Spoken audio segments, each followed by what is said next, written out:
Hey everybody, good evening, good morning, whatever time, it doesn't matter. Whatever time you got on here, welcome to the Daily Dose. What an awesome lineup list of topics we're going to talk about. I mentioned to you yesterday that we were going to cover over the next several days discipline, awareness, and gratitude, which are the cornerstones of how I operate my life. I'm a simple guy. I feel like I need to boil things down to simplicity.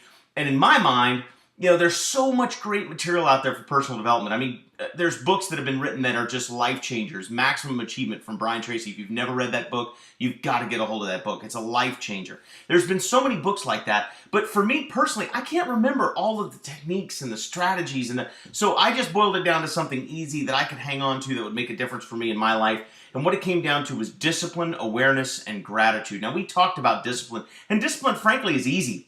Right? I mean, discipline just means doing what you know you should do, whether you feel like it or you don't. That's called discipline. And what is having 100% discipline buy you? Everything. It buys you everything. Because you understand that those who are massively successful are only massively successful because they're willing to do what everybody else is not. They're the ones that are willing to, like, for example, Olympic athletes. They're the ones that are willing to get up at 5 in the morning and run for 2 or 3 hours, work out for 2 or 3 hours, then go to their job and do it again in the evenings and all those other kinds of things. Most people would never do that. That's why most people will never be Olympic athletes. But those individuals will be. So discipline is not hard to understand. Now, awareness is a little bit different. Here's how I couch awareness. I'm a pilot, an F-18 pilot for the United States Navy. And there's something that we're graded on that's called situational awareness. And what situational awareness is the ability to understand what is going on in the world around you and how your actions affect the outside world and how the outside world should be influencing your actions. And sometimes, situational awareness can get you in trouble because there's 3 types of situational awareness.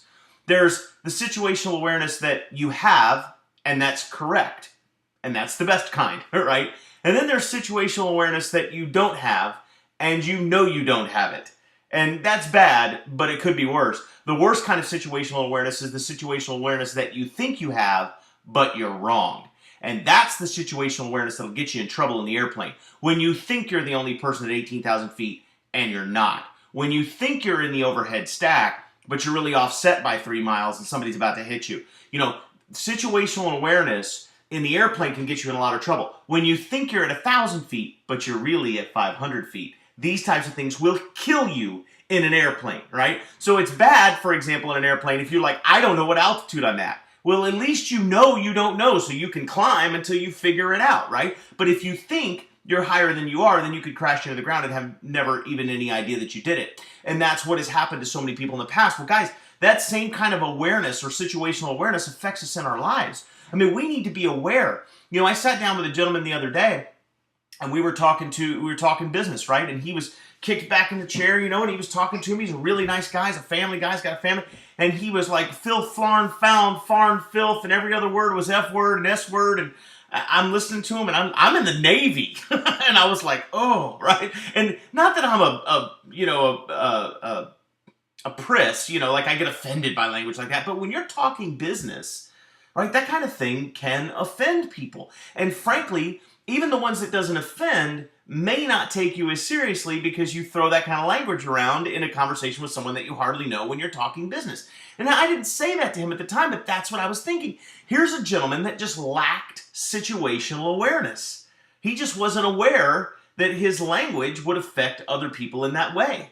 And and I've met with people before that say, Brian, I just don't understand why my business isn't growing. And I'll look at them and I'm like, okay, well, what kind of business is it? Well, it's a telecommunications business or an e-commerce business. And I'm looking at them and I'm thinking like, you're dressed like a emo punk rock star. And you're talking to people about e-commerce and making hundreds of thousands of dollars a year in business. And you're wondering why they don't take you seriously? Right? Now listen, don't get me wrong. If you were talking to people about music production and you were dressed that way, no problem. If you were talking to people about concert production or maybe acting or drama and you were dressed that way, great, no worries. If you were the promoter for a club and you were dressed that way, no problem. But if you're talking business, you need to be dressed like a business person.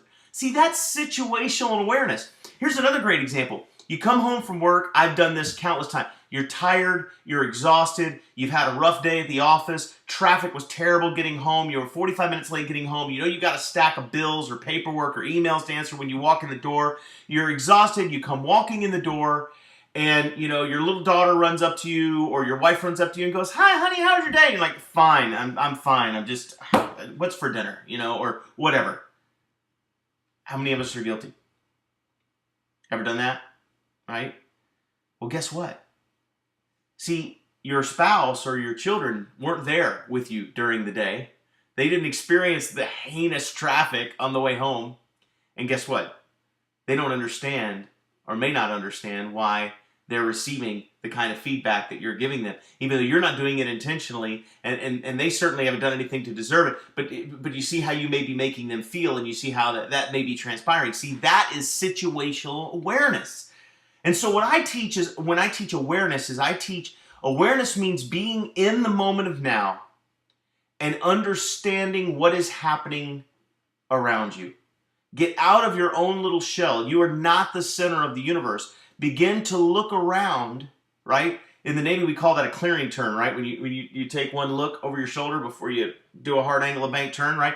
I tell everybody, do a clearing turn every now and then, right? Look around. Make sure you know who's around you. How is your language going to affect them? How is your attitude going to affect them? How are your words going to affect them? How is your just your energy affecting other people around you? Do you smile when you talk? Do you understand why that's important? You know, this is all situational awareness, and it can be built simply by just consciously focusing on it. When you're in a situation where, you know, maybe traffic is horrible and you're in a bad mood, and you're, look, I'm guilty of this, I do this. But, you know, if you're in a bad mood, before you get out of the car, go, okay, I need to understand how this is going to affect the people around me if I go inside with this kind of energy, and snap out of it. Or at the very least, fake it, right? For just a few minutes or a few seconds, and then get out of there and go, you know, to your man cave and let it all out if that's what you need to do. But understanding situational awareness is key. Knowing your audience, understanding who you're speaking with and how you represent yourself. On the case of situational awareness, the conversation I had with a young man last night, we talked about this. And I told him, I says, you know, part of situational awareness is understanding that you become before you have. Now, let me explain what that means.